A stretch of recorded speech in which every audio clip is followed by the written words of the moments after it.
Salut Sophie! Salut Florian! Et bonjour à tous, bonjour à toutes et bienvenue dans ce nouvel épisode du Courrier de la Sterne. Et comme à peu près 4 épisodes sur 10, on vous parle de réchauffement climatique.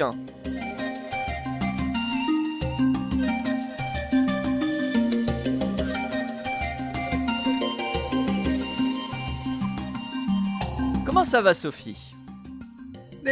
Chez nous c'est un peu la tempête aujourd'hui, donc voilà. C'est de pair avec le sujet que tu as choisi finalement. Oui, je me suis dit que c'était de circonstance, voilà. Réchauffement climatique donc, de quoi on va parler un petit peu plus précisément? De l'impact de ce réchauffement climatique sur la mésange charbonnière, et notamment sur les petits de la mésange charbonnière. On verra ça tout à l'heure en deuxième partie. Voilà. Et toi, tu vas nous parler de quoi aujourd'hui? Et moi, je vais vous parler de toucan, on va parler de réintroduction, et on va parler de dispersion de graines, un sujet que tu avais déjà évoqué, Sophie, mais il y a une nouvelle étude qui est très cool, qui est sortie il n'y a pas très longtemps, on va avoir l'occasion d'y revenir.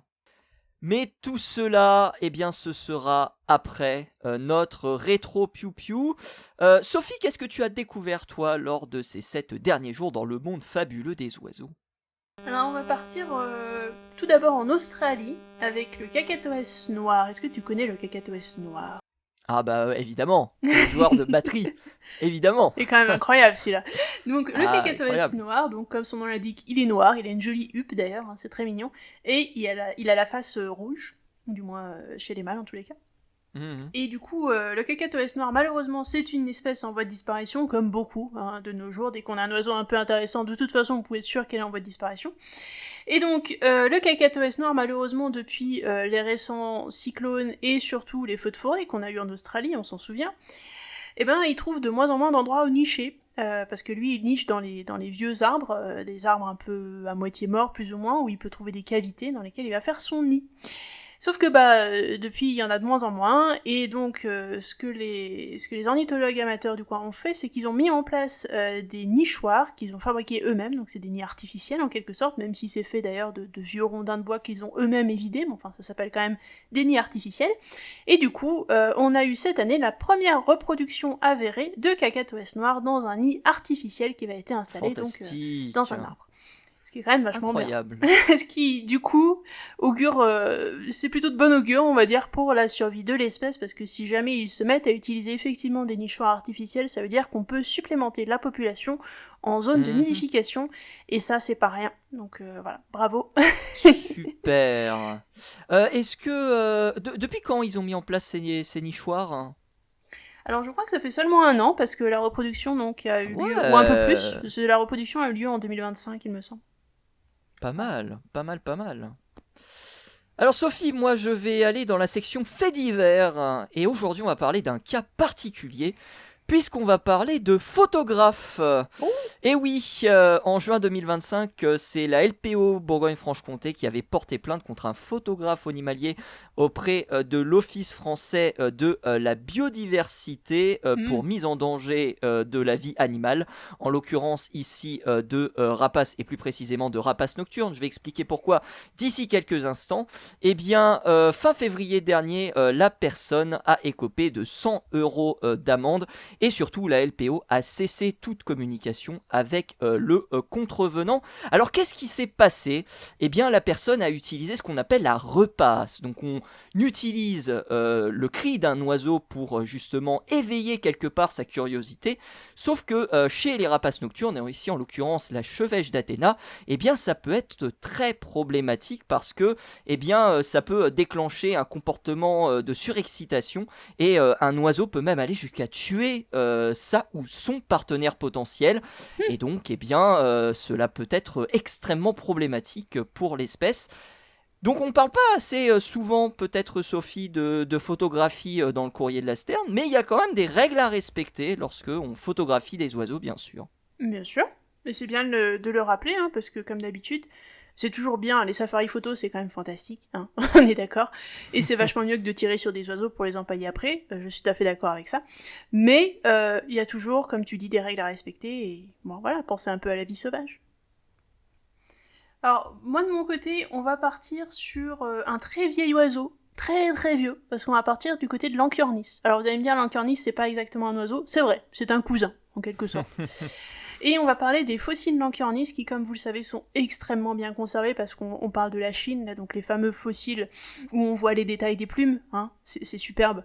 Et sur ces fossiles d'Anchiornis, dernièrement, il y a des gens qui se sont amusés à analyser le pattern de mue de ces oiseaux-là, enfin de ces presque oiseaux, parce qu'en fait, il se trouve que, vu qu'on peut voir toutes les plumes sur ces oiseaux-là, et ben on peut aussi voir les plumes qui n'ont pas encore fini de pousser, ou qui sont en mue, qui sont tombées entre deux, et donc on voit les trous dans les ailes par exemple.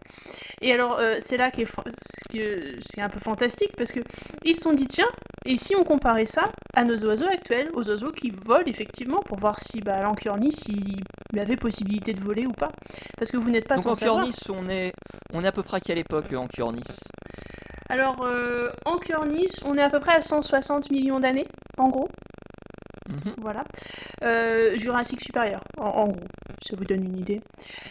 Et donc, sur cet animal-là, on a des ailes qui sont à plumes, hein, complètement, et on a aussi des plumes sur les pattes arrière, d'ailleurs c'est assez marrant, et on a une longue queue, qui fait un peu queue reptilienne, avec des plumes tout du long. Alors c'est pas du tout une queue comme celle des oiseaux actuels avec juste un croupion en quelque sorte, et juste des plumes attachées dessus, pas du tout, on est sur une queue reptilienne avec des plumes qui sont attachées sur les vertèbres tout du long. Voilà.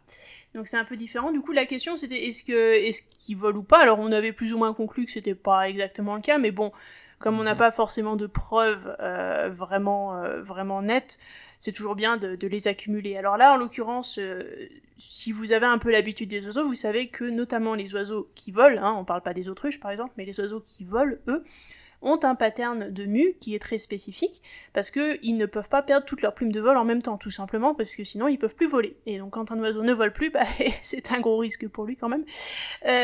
Donc le but c'est de muer petit à petit, donc une plume après l'autre en règle générale, et ça se fait toujours dans une certaine séquence, c'est-à-dire que c'est très très répétitif, et vous avez les deux ailes qui vont muer de la même manière des deux côtés. C'est pas au petit bonheur la chance, c'est pas tiens, cette plume va tomber d'un coup, et puis là il va y en avoir trois autres qui vont tomber en même temps, etc. C'est pas possible. Il faut toujours que ce soit une par une, et chacune l'une après l'autre, donc au fur et à mesure, pour être bien sûr d'avoir toujours une portance suffisante sur les deux ailes. Et donc là, chez Anchiornis, ce qui est très intéressant, c'est qu'ils se sont rendus compte qu'en fait, c'était pas du tout le cas. La mue chez Anchiornis, c'est un truc complètement désordonné. Peut y avoir 3 plumes qui tombent d'un côté, voilà, 2 de l'autre, 4 qui sont en train de repousser ensemble à un autre endroit, donc tu te dis qu'elles ont dû tomber plus ou moins en même temps. Donc en fait, tu te rends compte que à cause de ce pattern de mue qui est très désordonné, que ça devait certainement pas être un animal qui volait en fait, parce que il aurait pas pu voler. Mettons, on a le cas des calaos actuellement qui, notamment chez la femelle, muent tout d'un coup, en un mois ou deux, elles perdent toutes leurs plumes d'un coup, et là ça repousse en même temps, donc là il y a tout qui tombe en même temps, mais c'est un truc très particulier, c'est parce qu'elles ne volent pas pendant un mois ou deux. Oui, et puis elle est enfermée dans un tronc d'arbre pour la nidification et le nourrissage des petits. Exactement. C'est un peu particulier, effectivement, comme cas. C'est plus ou moins l'un des seuls cas où on va vraiment avoir une mue qui va se faire tout à fait en même temps, surtout toutes les plumes de vol. Mais sur un oiseau qui vole, normalement, vous n'avez pas ce genre de choses. Ce n'est pas possible, parce qu'il faut que l'animal puisse s'enfuir au besoin, en volant. Et donc chez Anchiornis, on se rend compte qu'en fait, il devait certainement pas s'enfuir en volant, parce que sinon il n'aurait pas survécu. Incroyable. Tout simplement. Incroyable. Voilà. Et ben justement, Sophie, on va parler de survivre pour la fin de cet épisode. Je suis très dans ma période cinéma, Sophie. J'ai enfin vu Les Oiseaux d'Alfred Hitchcock. Voilà. J'ai enfin vu Les Oiseaux. Et c'était très drôle à regarder, je trouve. Parce que les oiseaux ont un bruit, le cri des oiseaux, c'est le bruit d'une cassette qui est rembobinée, je sais pas si tu te rappelles, ce qui fait que c'est très très particulier à entendre. Donc t'entends des mouettes qui font des bruits de rembobinage, c'est vraiment très très drôle. Non, puis il y a pas mal d'incohérences dans ce film qui me sont comment dire, voilà, qui me sont un peu sautés aux yeux d'une certaine manière. Mais il y a un commentaire que j'ai trouvé assez intéressant dans le film en question. Il y a un moment donné, il y a un ornithologue qui intervient pour un peu poser le contexte. Donc c'est vers là, on va dire début de la deuxième partie du film finalement, là où il y a l'attaque dans la ville, pour ceux qui se rappellent avec la station-service qui explose. Il y a un truc qui dit, donc le film est réalisé je crois en 1961 si je dis pas de bêtises. Et dans le film, il est évoqué qu'il existe 8650 espèces d'oiseaux existantes. Je vous rappelle qu'on est un peu plus de 11 000 aujourd'hui. Donc ça vous donne quand même le nombre incroyable d'espèces que l'on a découvert malgré tout sur ces 60 dernières années. Donc voilà, c'était un film assez sympa à voir pour la postérité. Mais j'en garderai pas un grand souvenir ornithologique, pour être honnête. Oh bon oh. Mais voilà, c'était sympathique.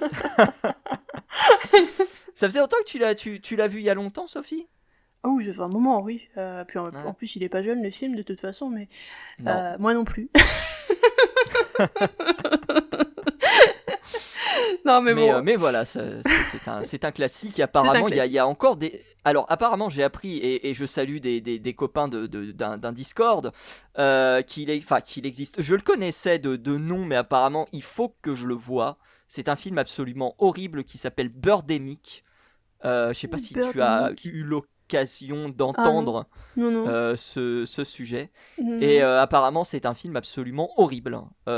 Pareil, c'est un espèce de pastiche des oiseaux d'Alfred Hitchcock, mais c'est absolument terrifiant. Ça s'appelle Birdemic Shock and Terror. Voilà. Rien que le titre envoie du rêve.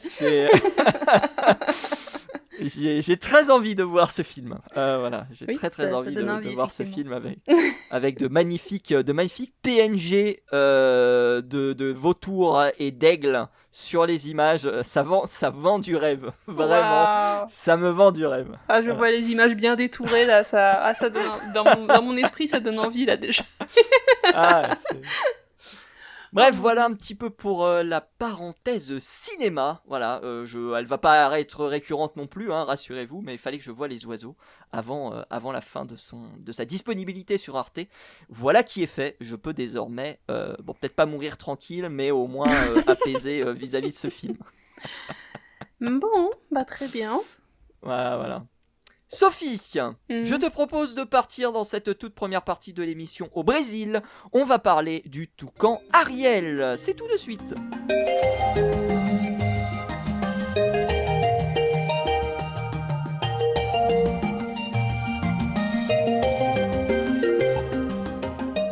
Le toucan Ariel, Sophie. On a déjà parlé de toucan dans l'émission.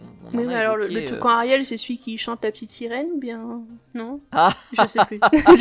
Alors, apparemment, il a changé de nom parce qu'il s'appelle le toucan vitellin. Alors, je sais pas si c'est son nouveau nom ou si c'est le nom en fait de la sous-espèce qui est devenue une espèce par la suite.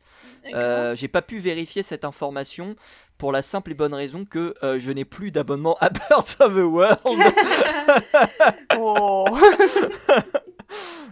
Donc voilà, il faut que je le renouvelle, mais je ne l'ai pas fait dans les temps et donc du coup, je n'ai pas pu avoir cette information. Oups. Donc deux noms grosso modo pour cet oiseau, toucan Ariel ou toucan vitellin. On va faire en sorte de considérer que c'est exactement la même espèce. Alors c'est quoi le toucan Ariel ? C'est un oiseau qui ressemble à un toucan bien sûr, avec évidemment un bec très caractéristique, qui n'est pas orange, contrairement au toucan toko qui est le plus connu des toucans, mais tout noir, avec une base qui est d'un bleu magnifique. Je saurais pas comment décrire ce bleu, mais c'est un bleu très clair tirant un peu sur du blanc. C'est vraiment un très très joli bleu.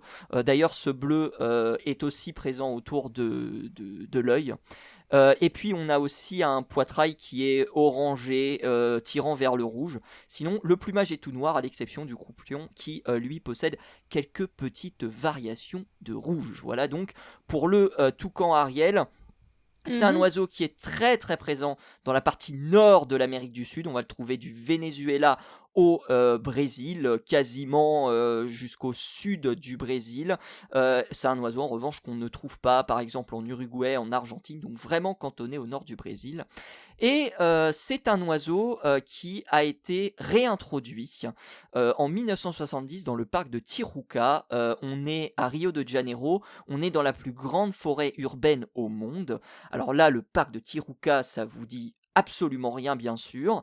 Et si je vous parle en revanche du Christ Rédempteur, ça vous dit beaucoup plus quelque chose, puisque c'est effectivement là que se situe cette statue, pour ne citer que le monument que l'on connaît le mieux.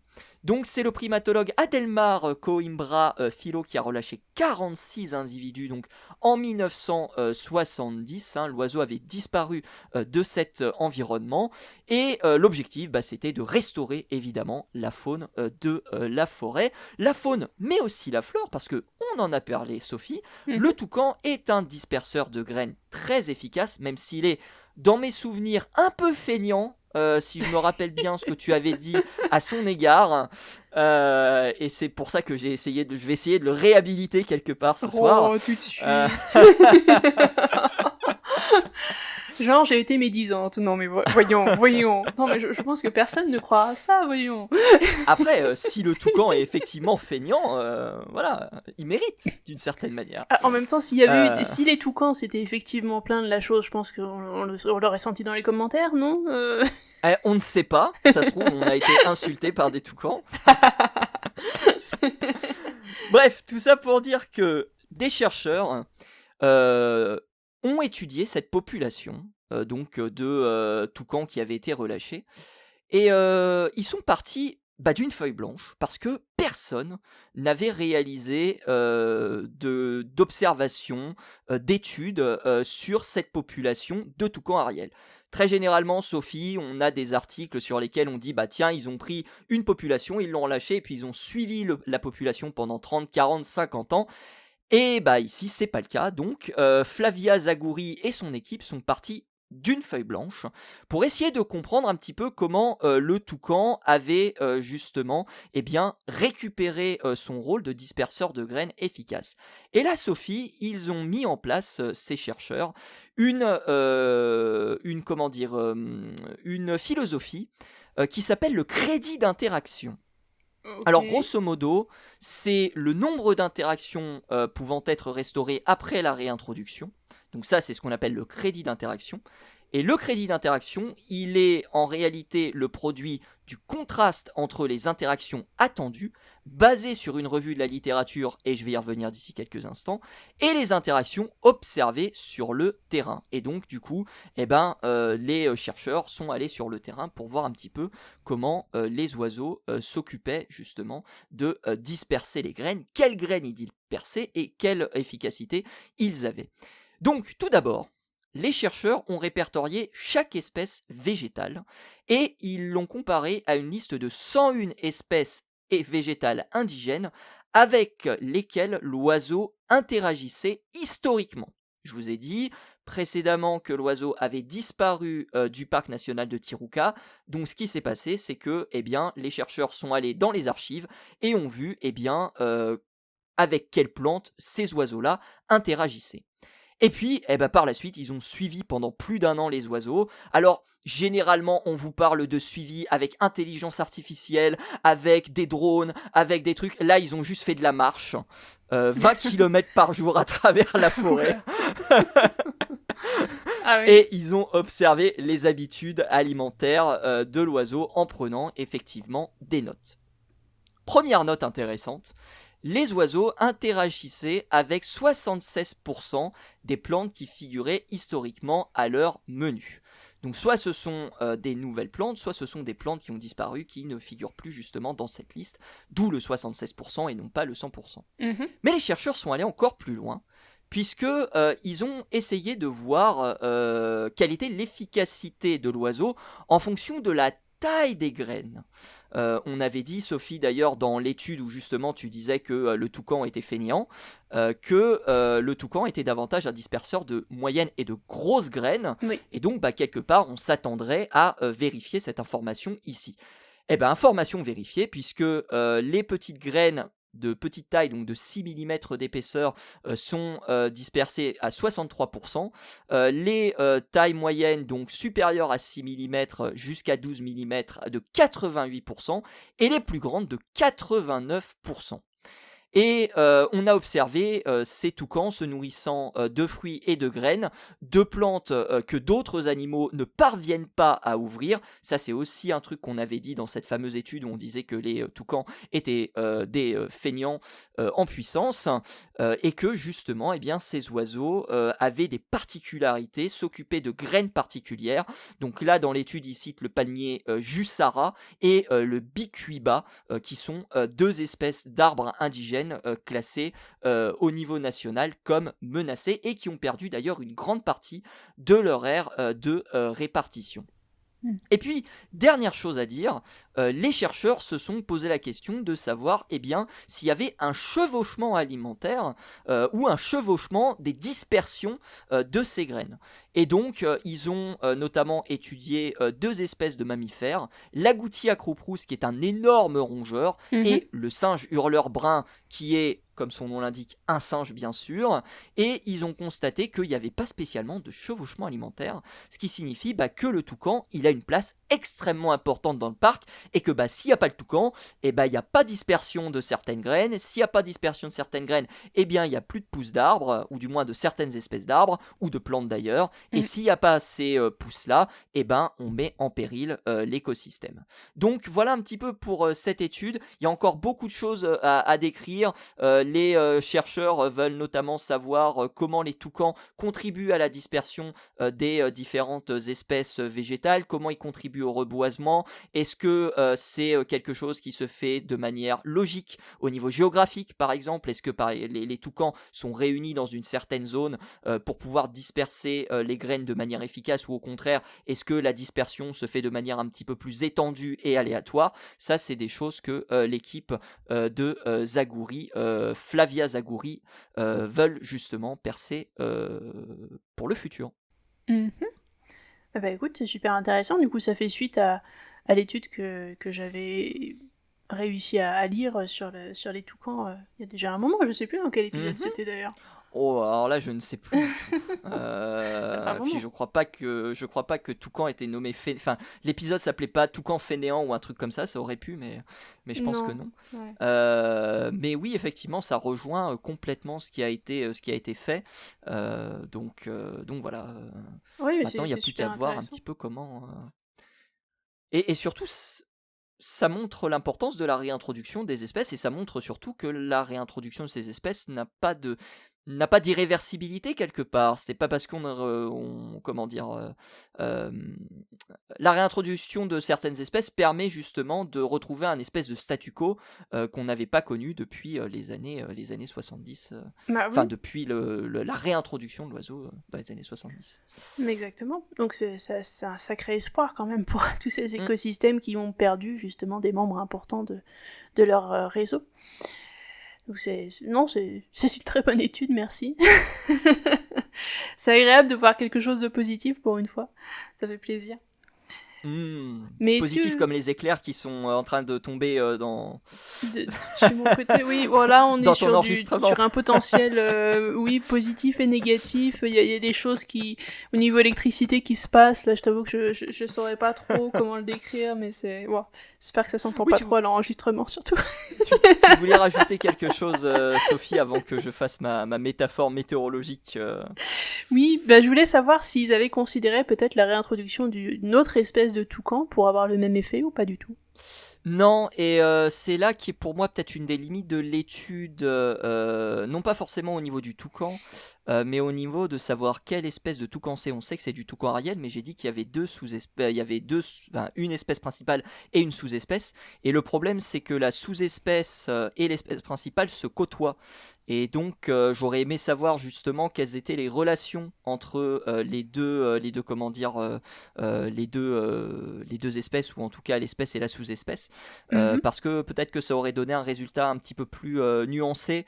Après, je pense que c'était peut-être très difficile de le mettre en place lorsqu'on est sur le terrain.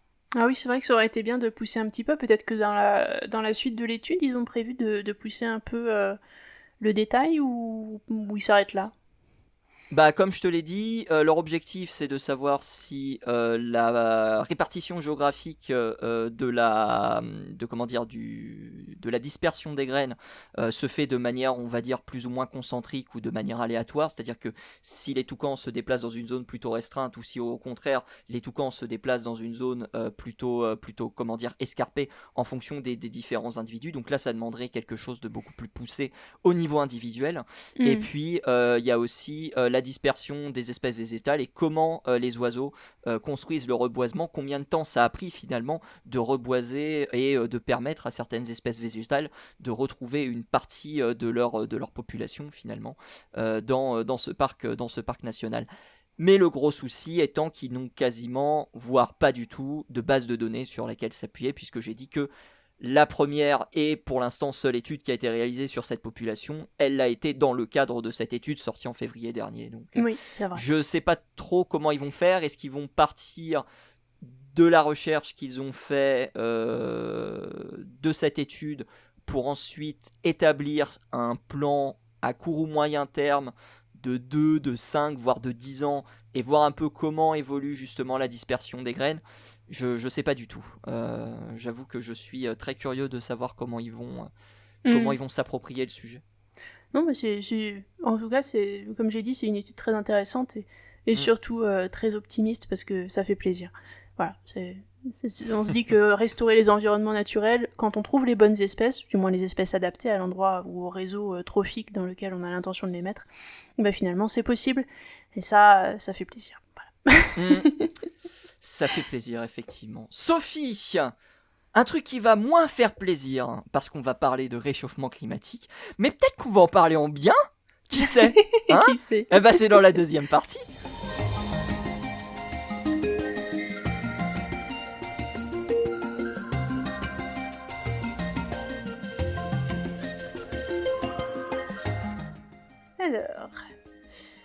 Alors, bah écoutez, moi je vous ramène en Europe, hein, parce que voilà, partir à l'étranger c'est bien, mais écoutez, l'Europe, c'est pas si mal.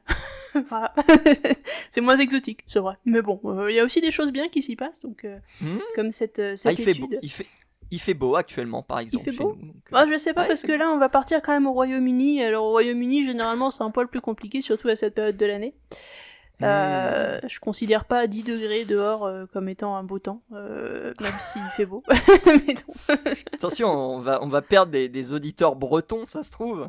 J'ai habité en Bretagne pendant un temps, hein, je sais ce que c'est. Moi j'ai le droit, j'ai habité là-bas. Voilà, exactement, pendant 3 ans, monsieur, si. Voilà, donc bon, hein. En tout cas, donc on va partir du côté du Royaume-Uni, et là c'est l'université d'Oxford qui nous sort un papier sur donc la mésange charbonnière. Alors je vais vous demander de faire une petite expérience de pensée aujourd'hui. Vous allez imaginer, alors toi aussi Florian tu peux y aller, imaginez que vous êtes dans un nid de mésange charbonnière, vous êtes une petite mésange charbonnière dans le nid. Et votre but, c'est d'aller jusqu'à l'âge adulte, de survivre, de grandir et d'arriver à se développer jusqu'à l'envol du nid.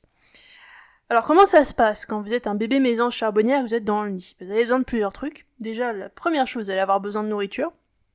Donc les mésanges, principalement, ça mange des chenilles. Bon, si vous aimez pas les insectes, c'est pas mon problème. Vous allez manger de la chenille, voilà. Et puis derrière, vous allez avoir surtout besoin de chaleur corporelle. Et en chaleur corporelle, je parle évidemment du fait que vous n'avez qu'un minuscule duvet au tout début de votre développement, et qui va petit à petit d'ailleurs devenir un petit peu plus épais, et puis ensuite se couvrir de plumes évidemment, mais au début il n'y a pas grand chose, et donc en termes de chaleur corporelle, il va falloir la chaleur corporelle notamment des parents, et aussi des frères et sœurs qui seront autour de vous. Mais même avec les parents et les frères et sœurs, s'il fait pas suffisamment beau, et si le temps n'est pas suffisamment clément, ça va être compliqué. Parce que vous allez geler, littéralement. Surtout que les parents ne vont pas rester H24 sur le nid, parce qu'il va bien falloir qu'ils fassent des allers-retours pour aller chercher les fameuses chenilles. Donc vous imaginez bien que la température corporelle va chuter très rapidement, surtout quand dehors il fait -10. Donc, comment ça se passe pour votre survie ? Eh ben écoutez, il va falloir plusieurs conditions. Donc déjà des bonne conditions... chance. Bonne chance, oui, c'est sûr. Déjà des conditions météo favorables. Donc il faut pas qu'il fasse trop froid. Faut pas qu'il pleuve trop, faut pas que ce soit trop la tempête non plus, parce que la pluie, ça a 2 conséquences. D'une, ça fait que les parents, ils restent au nid plus volontiers, ils vont moins chercher de nourriture, parce que, il faut les comprendre, hein, moi non plus, je sortirai pas par un temps pareil. Voilà. Et puis en plus, c'est fatigant, parce que la pluie, aussi, ça les alourdit, ça les ralentit, c'est pas facile de trouver des choses sous la pluie, des insectes et tout ça, donc c'est compliqué, donc faut les comprendre, les pauvres. Donc ils feront moins d'allers-retours, mais en plus et surtout, ça va faire tomber les chenilles des arbres en fait, parce que ça c'est une conséquence à laquelle on pense pas souvent, mais quand on n'a plus les chenilles sur les arbres, les oiseaux qui normalement vont les chercher sur les arbres en question, ils les trouvent plus. Et ça c'est embêtant, parce que du coup vous ne trouvez plus de nourriture et donc il n'y a plus de quoi nourrir la nichée, et c'est un gros problème pour ces oiseaux-là. Donc il vous faut des conditions climatiques qui sont clémentes pour vous, et il vous faudra de la nourriture. Sauf que cette nourriture se développe aussi uniquement dans des conditions climatiques qui sont à peu près clémentes, c'est-à-dire pas trop chaud, mais pas trop froid non plus. Tout ça mis ensemble, ça fait que, en tant que jeune piou-piou, il va falloir que vous vous développiez à une période bien spécifique de l'année qui va être en l'occurrence le printemps. C'est pour ça que les oiseaux qui vivent dans des milieux tempérés ont généralement des reproductions au printemps qui vont s'accorder avec le développement, en l'occurrence là, des chenilles et des papillons pour ces mésanges-là, mais pour d'autres oiseaux, ça pourrait être le développement d'autres insectes, ou tout simplement d'un certain type de nourriture qui va leur permettre de survivre et de nourrir leur nichée, sachant que la plupart des oiseaux, même lorsqu'ils sont granivores à l'âge adulte, lorsqu'ils sont petits, vont être principalement insectivores, parce que c'est de la protéine et ça permet un développement rapide et surtout une croissance très rapide des petits. C'est comme ça, donc le régime alimentaire peut changer à l'âge adulte, mais généralement quand ils sont petits, ça va être plus des insectes que les parents vont ramener au nid, ou de la viande, quelle qu'elle soit, pour les plus grosses espèces d'ailleurs. Alors, cette étude dont je vais vous parler aujourd'hui, maintenant que vous avez bien compris comment ça fonctionne un bébé mésange, cette étude dont je vais vous parler aujourd'hui, c'est une étude qui s'est étendue sur une 60aine d'années. Alors 60 ans, c'est pas rien, mais on l'a dit, on le sait, les mésanges, et notamment la mésange charbonnière, c'est un organisme qui est ultra étudié, notamment en Europe, parce que c'est un peu un des organismes modèles en quelque sorte, c'est avec la mésange bleue. Oui, puis il y a la forêt de je sais plus où, oui, il y a plusieurs en Angleterre. Où on a eu beaucoup de 100 données. ans, enfin voilà. C'est fou. Et donc là, on est parti dans les bois de Witham, donc près d'Oxford. Ah voilà, c'est exactement. Ces bois-là. J'avais oublié le nom. Voilà. Donc on a énormément de données sur ces oiseaux-là, et ça permet vraiment de faire beaucoup de comparaisons, beaucoup de statistiques, enfin bref, c'est assez incroyable la quantité d'informations qu'on a sur ces oiseaux. Donc on est parti sur 60 ans de recherche et sur pas moins de 80 000 mésanges étudiés dans cette étude. 80 000 Vous vous rendez compte de la taille du jeu de données. Oui, non, c'est génial. Et donc dans ce jeu de données, les chercheurs se sont intéressés donc aux jeunes mésanges, non seulement au stade de développement de ces jeunes mésanges, leur vitesse de développement en quelque sorte, au poids à l'envol de ces mésanges-là, donc voir à quel point elles avaient été bien nourries en quelque sorte pendant leur enfance. Et du coup, ce qui va permettre de prédire après leur survie à l'âge adulte, parce que vous savez que si un oiseau quitte le nid en étant en sous-poids, en quelque sorte, malheureusement, il ne va pas forcément survivre bien longtemps, parce qu'il n'a pas les réserves qu'il faut pour attendre un peu jusqu'à ce qu'il arrive à capturer ses premières proies. Et c'est en ça que ça va être compliqué pour lui. Donc, toutes ces données ont été analysées dans cette méga-étude, en quelque sorte, et on a des résultats qui sont très intéressants, parce que ça nous explique quelques changements qui sont apparus récemment au niveau de cette population de mésanges. Alors, de quels changements il s'agit ? Tout simplement, il s'agit de changements dans la date à laquelle ces mésanges se reproduisent. Alors, qu'est-ce qui se passe ? Dernièrement, vous n'êtes pas sans savoir qu'on a eu un petit truc qui s'appelle le réchauffement climatique. On l'a toujours d'ailleurs. Oui, je crois qu'il n'est toujours pas passé. Non, toujours pas passé, non. Bon. En tout cas, ce petit truc-là, il a eu des conséquences, et il en a toujours des conséquences, parce qu'il semblerait que ces mésanges ont décidé de commencer à se reproduire un petit peu plus tôt. Et qu'il y a une sorte de sélection qui est en train de s'effectuer sur les couples de mésanges qui se reproduisent trop tard dans la saison, donc trop tard au printemps, et au contraire une sélection plus en faveur des mésanges qui se reproduiraient plus tôt lors de la saison. Alors comment ça se passe ? Les petits des mésanges qui se reproduisent plus tôt ont un poids à l'envol qui est supérieur à celui des mésanges qui se reproduisent plus tard dans la saison. Alors pourquoi ? Tout simplement parce qu'avec le changement climatique, vous avez des conditions climatiques donc qui vont être différentes. C'est-à-dire que les populations d'insectes dont les mésanges vont se nourrir, par exemple, vont commencer à émerger un poil plus tôt dans la saison, parce que eux aussi, ils sont influencés par la pousse des feuilles, par le réchauffement de l'atmosphère, qui du coup va les encourager à éclore, s'il s'agit de chenilles par exemple, et qui vont trouver leur nourriture plus rapidement grâce à la pousse des feuilles qui va peut-être se faire plus tôt dans la saison, et qui donc leur permettra de se développer plus rapidement au printemps. Ce qui veut dire que si vous voulez que la période de reproduction de ces mésanges-là soit raccord avec la période de développement des chenilles, qui sont leurs proies, il va falloir donc se reproduire un petit peu plus tôt pour les oiseaux, parce que du coup vous allez tomber pile en plein dans la période de développement de ces chenilles-là, ce qui va être pile au moment où vous en avez besoin pour nourrir les petits. Ce qui serait parfait.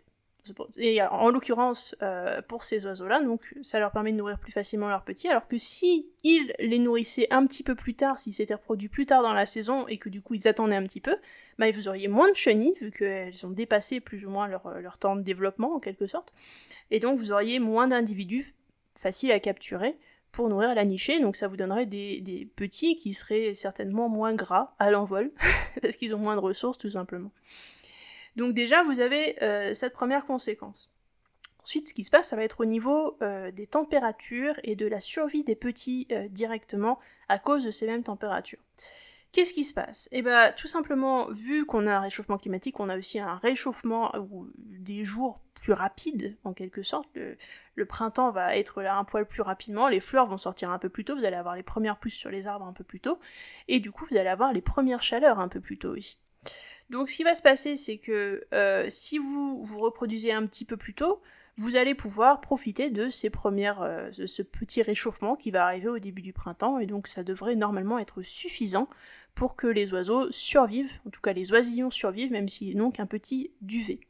En revanche, il ne faut pas non plus se reproduire trop tôt, parce que si vous commencez à faire la reproduction trop tôt, vous allez vous tomber en plein à la fin de l'hiver, et là on a encore possibilité d'avoir des coups de froid, qui vont geler tout autour et qui vont tuer la nichée. Parce que les petits, à cet âge-là, à cette période-là, ils sont pas encore capables de réguler leur température tout seuls. Et donc comme ils ont besoin des parents qui parents partent régulièrement chercher des insectes pour nourrir la dite nichée, ils vont pas pouvoir être là pour réguler la température de leurs petits, et les petits vont donc succomber aux périodes de froid intense, ou aux périodes de tempête qui peuvent se produire d'ailleurs avec des orages, des trucs comme ça qui vont arriver et qui vont pratiquement geler les petits sur place en quelque sorte. Mais bon, ça va être dangereux pour la nichée, donc c'est pas intéressant de se reproduire trop tôt non plus. En revanche, si vous vous reproduisez trop tard dans la saison, là par contre on arrive à l'inverse du problème, c'est-à-dire qu'on va arriver aux grosses chaleurs. Et les grosses chaleurs, ça a autant de problèmes que les coups de froid, en quelque sorte, parce que si vous arrivez à des chaleurs qui sont au-dessus de 35 degrés, le petit ne peut pas non plus réguler sa température à ce niveau-là, et il va tout simplement mourir d'un coup de chaud, voilà, comme ce qui peut nous arriver à tous d'ailleurs. Donc c'est aussi pour ça que se reproduire trop tard au printemps, ou du moins au début de l'été, ça va être délétère pour pas mal d'oiseaux. Raison pour laquelle, donc, se reproduire trop tard est plus ou moins contre-sélectionné dernièrement. Voilà.